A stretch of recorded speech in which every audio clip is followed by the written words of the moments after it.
Okay, today we've got a lesson on the Industrial Revolution problems that unregulated capitalism brought to Great Britain and the fixes that happened over the 100 years. In previous lessons, we did a setup to the Industrial Revolution. This lesson is some of the reforms during the Industrial Revolution, and in future lessons, we will hit on the major impacts of the Industrial Revolution.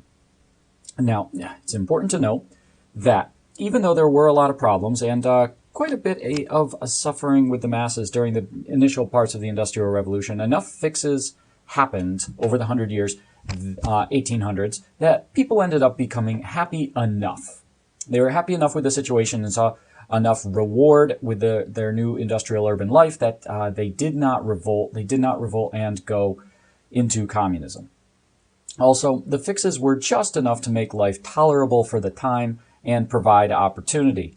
The work-life situation in the later 1800s was still much, much harsher than it is today. Two pieces of vocab we'll need is a union, which is an organized group of workers that act as a unit to negotiate with businesses, and something called the Sadler Report. It was a report made to the British Parliament, the government, that showed the conditions that children worked in England at the time, and that created the desire to create laws to limit child labor. Okay, before we go into it, let's give a little overview of why there were problems, and three things, really. Number one, unregulated capitalism, please remember, tries to produce maximum products at most efficient costs, okay? And also you put in there maximum profits, too. So it's supposed to be whatever keeps cost the lowest would be the most efficient, and thus capitalism, the main driving force is low costs to produce as many products as possible. And at the time, this was a fairly new system, having an urban city factory system in England, and so there was very little to no laws that regulated these new types of business, and also it's a new type of big business system too. And there were very few regulations, codes in the cities, and the courts were not set up to deal with lawsuits and the lack of regulations and laws. And finally, there was a surplus of workers. And now remember, in capitalism, workers are treated just like every other resource. So even though they're human, workers are the same as coal, workers are the same as steel. So if there is a lot of workers, that means their price is really low. If there's really a lot of something, more than is even needed, that means the price is really low. So there were a lot of surplus of workers. There was a lot of unemployed workers looking for jobs, which means the owners can pay them very little. And in fact, workers would compete for jobs, and they would compete by lowering the amount of money they would take for the jobs. This led to a incredibly big power imbalance between the workers of the Industrial Revolution and the businesses. Okay, so let's start with the largest problem of the Industrial Revolution was the working conditions. It's kind of equal to living conditions, but I would say the working conditions were worse. Okay, so let's go through a quick list. We are talking long hours. Talking around 14 hours per day, 5 to 6 days a week. This is difficult. This is a lot. And there's not a lot of breaks during the day, too. A lunch break, but that's about it.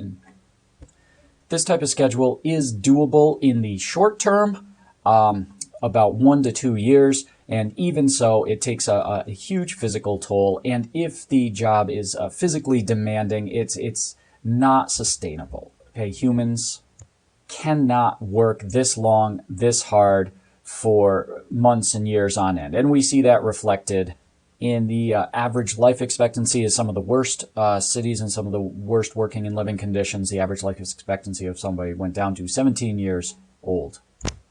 Okay, there's low pay for the workers. And this comes from the fact that there were, and many times, too many workers. Once again, remember, too many workers equals they compete for the job, and too much of something means their cost is very, very low. So there's very low pay. Well, why are there too many workers? Well, there was child labor, so the men, the women, and the children were working. And even though there was a lot of business, there was rounds of unemployment, because every time new machines and better machines were invented and implemented, it replaced some workers, and that made more unemployed workers. There was actually, back in the day, they were called Luddites. They were unemployed workers that actually went in and broke machines. They didn't even want technological advances because they knew they would put workers out of work. So what happens is, when there are so many workers, in the eyes of capitalism, workers become disposable. They become just resources to be used as hard as humanly possible to extract as much work as possible. And if they break, they break. If they die, because there's more workers to replace them. That's how resources are looked at in capitalism. So because there were too many workers, there's very low pay, and workers were treated very poorly. And once again, we did note there was child labor. And finally, not just the long hours, and of course, there were no benefits, and the power imbalance was huge. So whatever the bosses wanted, the bosses got. If someone was late, they would be docked pay. It was the rules were very harsh. Okay, but there was also unsafe working conditions. There was physical danger from the machines. Everything was exposed. There was no safety features on the machines, or the areas, or when you're building the buildings, or any part of the working conditions. There were very little safety features. The air quality in many of the factories was awful, especially the largest textile factories. The cotton threads, the cotton and wool dust got in the air, and it really did a number on people's lungs. Anytime people were working with coal, or the burning of the coal and the steam engines, it just, especially in the coal mines, it just coats into the lungs, gives diseases such as black lung. So either of the places, the cotton factories or the coal mines, or any place with coal, is going to have significant lung damage. The noise of these machines, hundreds packed into, anywhere from a couple to hundreds packed into factories. Premature hearing loss for sure, and of course the physical danger. Okay, so let's examine some of the things that made the working conditions better. One of the biggies is what's called unions. Okay, when the workers join together, they form a bargaining unit that can bargain with the business. So the business has a lot of money. The business can survive a few months of less production. Individual workers cannot. Okay, individual workers need their job to survive. Individual worker goes to the bosses, to the business, and says, I need safety regulations, I need this. The bosses say, you're fired. Okay, unions are individual workers joining together. So they negotiate on an equal type playing field with the boss. So what powers do the unions have? Well, ultimately, the ultimate power is work slowdown or strikes, because the unions can come together, and if they stop working, and if they stop working long enough, the business will go bankrupt. And these businesses were big back in the Industrial Revolution, but they couldn't survive really long strikes. So it's not that the unions would strike all the time, but the idea is it's there. And so even the threat of that allows the businesses and the unions to negotiate. And the unions can negotiate for better pay, they could have better safety regulations, sick time, such as the things you might negotiate for. It is interesting to note that unions were at first illegal by the government. The government thought they were a bad idea, and then they were legal, and that's when they started getting more power. It is also important to note that the most irreplaceable essential workers formed unions the first. So the very skilled workers that were very hard to replace or get replacements formed the unions first. So their strikes had much, much more power because the businesses couldn't replace them. And then the unions spread to less skilled workers. As the Industrial Revolution went on and the conditions for workers were really bad over the years, a new form of idea came around, communism, which very simply called for a violent revolution and a totally restructuring of society, basically taking away all the wealth from anyone who was middle class or rich. So this started gaining people started thinking about it and started having political parties. And so at the back of the business's owners' minds was the fact that there was a growing fear of a growing idea of communism. And if too many workers got too upset and they were pushed too far, they would go communist and violently overthrow the whole country, kill millions, and then take away the wealth from everyone who had any kind of money. So the business owners had to watch out. Back of their mind, they're worried about the communists.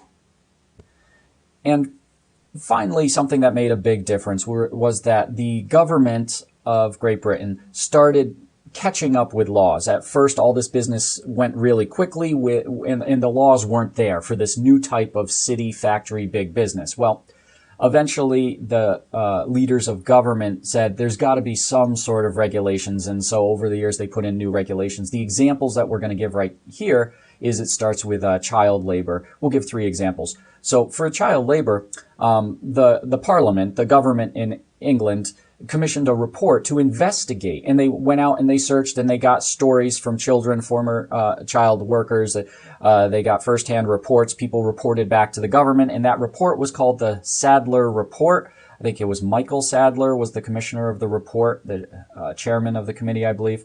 And they delivered the report to Parliament, and Parliament said, this is not the country we want to live in. We don't want to live in a country where children are being this much abused in the business setting. So one of the acts was the Factory Act. And it basically said, nope, children under 9, they can't be hired. Children 9 through 12 can only work an 8-hour day, and children 13 through 17 can only work a 12-hour day. Now, something you're going to notice is that these reforms, we're still talking about putting 9-year-olds for 8 hours a day. Okay, and 10-year-olds can still go out and work. This is compared to today. This is pretty crazy compared to today. But back then, it was a first step in saying, hey, let's stop having children work too much. Followed by the Mines Act, which said no women and children in the mines, iron mines, coal mines. Okay, and eventually they get a 10-hour act where women and children can only work 10 hours a day.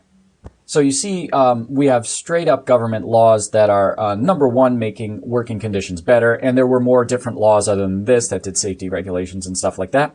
But we also see the government's also limiting the workforce. Okay, so now a lot less children and a lot less women are working. Okay, so now in the mines, you don't have any women, any children working, which means the workers that are left there's less of them. They can get more money. It's a supply and demand. So by limiting the workforce, this ends up the workers that are left can bargain for more money. So in the end, over 100 years, working conditions got better. It is important to note that over the 100 years, at the heart of the Industrial Revolution, male voting, male suffrage in England increased from almost none when the Industrial Revolution began. Almost nobody, man or woman, could vote. So the workers could not vote. Anyone in the city, almost no one could vote. And as the 100 years went forward, as the century went forward, more and more, at least to 20% of the men could vote. And then in 1919, all men could vote and women could vote.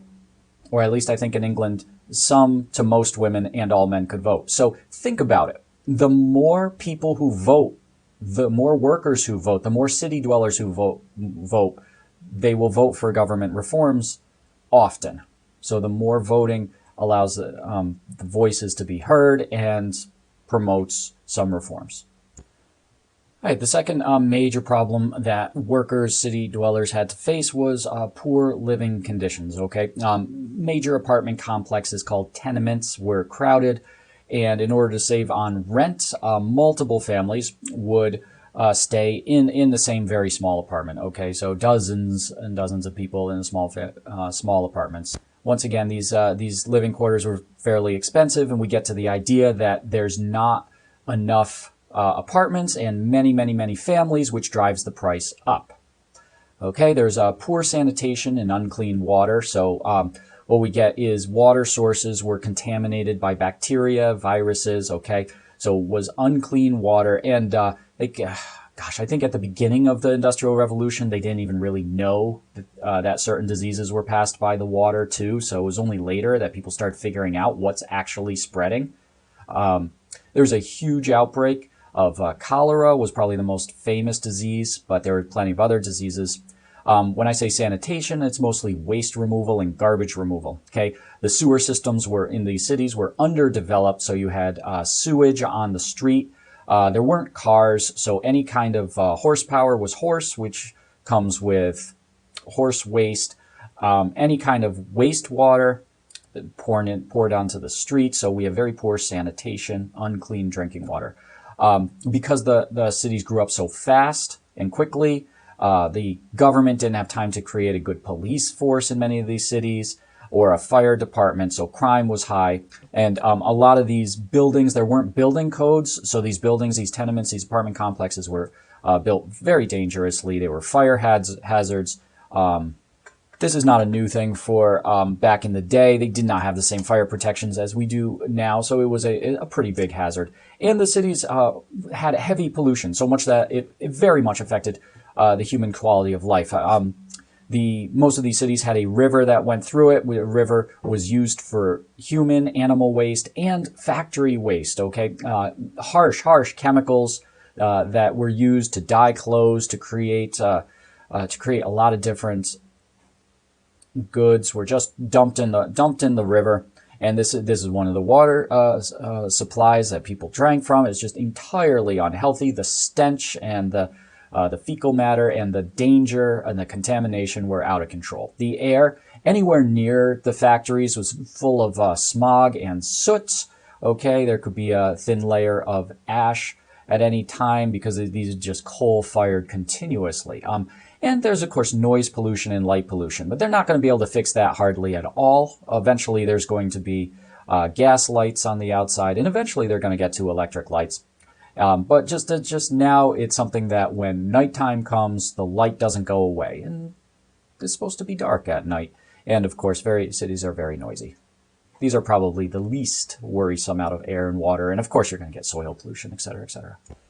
I mean, what do we say about the solutions to this? It's just, I mean, government usually does pretty well with cities. I mean, they don't want cities to be hazardous, polluted, and crime-infested that are on fire all the time, okay? So as soon as the government catches up, the government puts in city and housing codes. They start planning things. The government gets on sanitation and infrastructure. They get infrastructures like streets and sewers. And they start planning, and they have zoning areas so they know what's going up where. They really get on programs to lower the pollution, okay? They get regulations and laws and court systems to enforce it. I mean, this is something it is very, very, very hard to support, having a city with so much water pollution and people dying of disease and crime. I mean, these are obvious problems that no country is going to put up with just for business growth, okay? So the government gets involved and starts getting on these cities and taking care of them. And of course, as the Industrial Revolution goes on, salaries rise, and families with more money can afford better housing, okay? So that in itself helps out. Okay, so another problem during the Industrial Revolution is with all the new class systems and class levels, there was a lot of tension, okay, and a lot of people started getting angry at the class system. There was the landed nobles from old money, and then the new business rich, the middle class, and the working in poverty.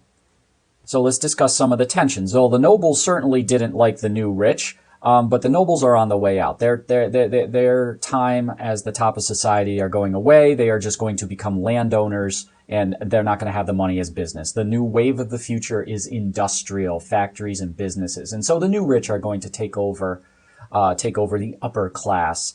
And the problem wasn't that there were different classes. The problem was it wasn't seen as fair, okay? There wasn't a lot of social mobility. The working poverty were average life expectancy 20 years, okay? There was zero chance of going from working poor to middle class in one's lifetime. One did not live that long. They were worked way too hard. There was no hope in one's lifetime to go from working poor even the middle class. Might happen once in a million. What's even worse is that families, intergenerational, between the generations, were locked into poverty. And we're not saying statistically they stayed there.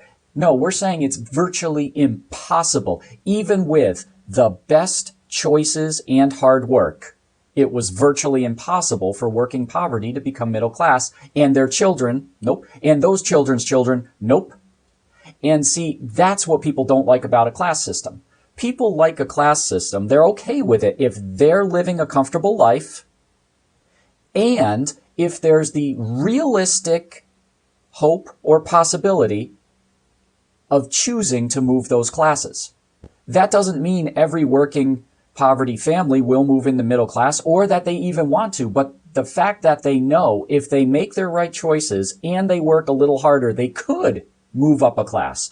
Or if their children make the right choices and work a little harder, their children could be. See, many times people will sacrifice and stay in their own class so their children, with the hopes their children move up a class. That's intergenerational social mobility.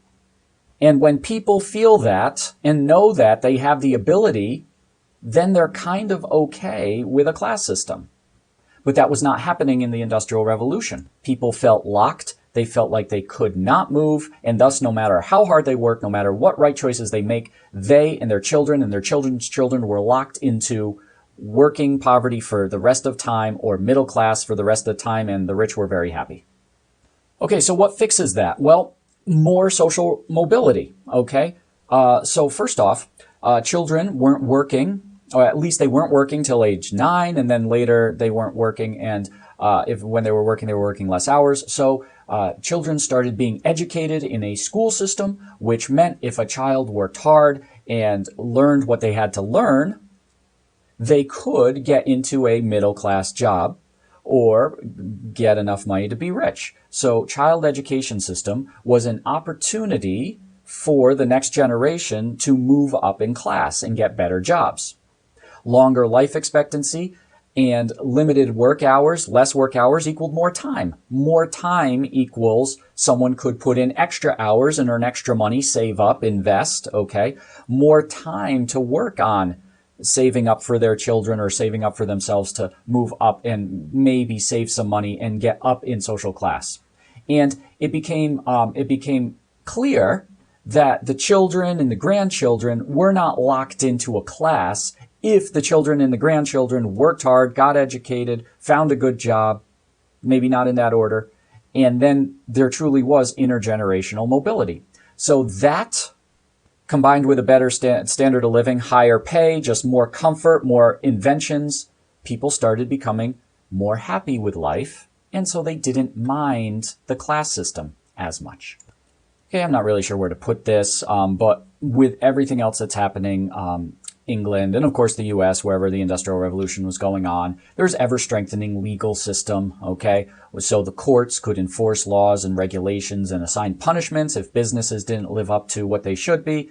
And eventually we can get the courts where people could sue if businesses harmed them with their products or damages or did things illegal. So a strengthening court system with clear laws also makes capitalism run. So there's the basic story. In the 1800s, it was the whole story was creating a balance between businesses and workers, a capitalistic system in which workers could survive and businesses could grow and create innovations. And it happened because of rules, regulations, unions, okay? And the whole 1800s created that balance. Workers never turned to communism, never bloodily revolted, killing the rich and taking the money and getting rid of all classes. Workers never revolted. They seemed to get to a balance where the workers in general thought that their lives were good enough with the possibility of improvement in their lives or the next generations, and technology and advancements were moving right along. In the 1900s, we see more and more growing workers' rights and worker prosperity. Okay, so in the 1900s, life gets even better for workers of businesses, and prosperity means better life, better standard of living. Today, it's complicated. There's arguments for both sides. Have workers stopped gaining more and more quality of life? Or are things getting better and better? It depends how you look at it. It's complicated. And that's it. That was the major problems of the Industrial Revolution and how people in government decided to fix it. All right, thanks for watching.